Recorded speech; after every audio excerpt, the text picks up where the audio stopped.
Good afternoon, class 9. So today we are going to start with the fourth part of laws of motion, and we are going to start with the second law of Newton's, the second law given by Newton. So according to the second law, we will just first write the statement of the second law. The statement of the second law, which says that the rate of change of momentum is directly proportional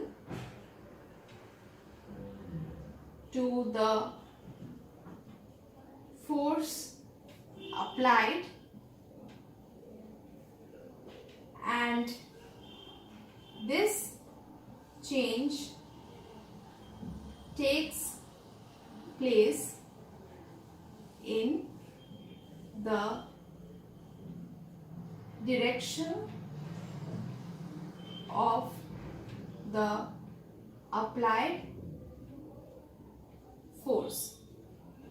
So this is the statement of the second law, which says that the rate of change of momentum is directly proportional to the force applied, and this change takes place in the direction of the applied force. So first we need to understand what is momentum. What is momentum? So momentum is defined as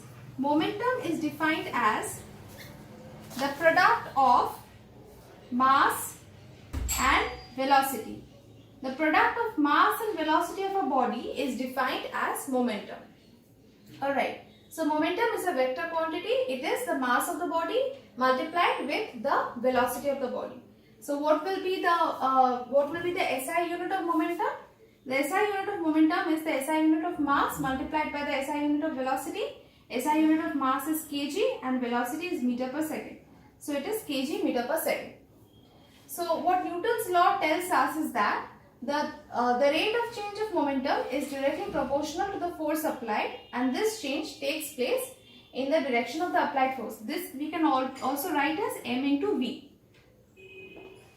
Now, change in momentum means change in momentum can be represented, actually any change in physics is represented as delta. So change in momentum is usually represented by P. Okay, so delta P or change in momentum is represented as delta M into V. This delta represents a small change. Delta P means a small change in momentum. Now, the mass of the body does not change. Unless and until the body is moving with the speed of light, we can consider the mass of the body to be constant.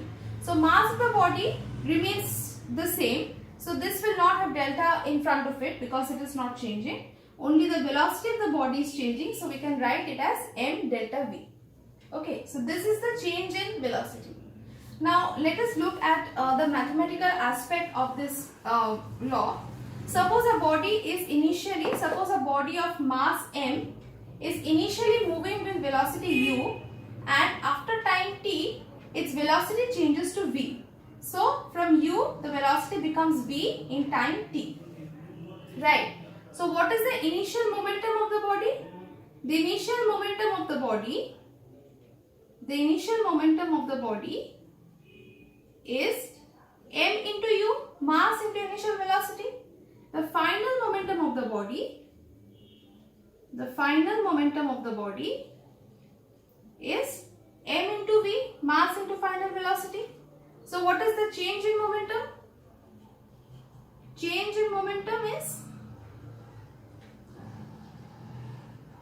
mv minus mu, final momentum minus initial momentum. This is change in momentum. Now what is rate of change of momentum? What is rate of change of momentum? Rate of change of momentum is change of momentum divided by time. So change of momentum is mv minus mu divided by time. Time is t. Right. So this is m v minus u by t. m v minus u by t. So m, we can write it like this, m v minus u and t.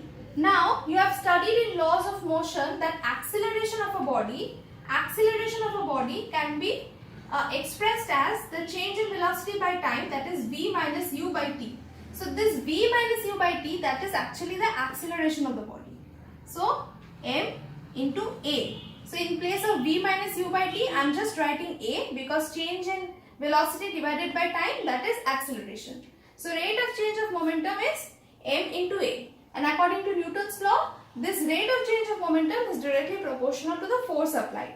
So force applied will be directly proportional to this change in momentum, which is m into a.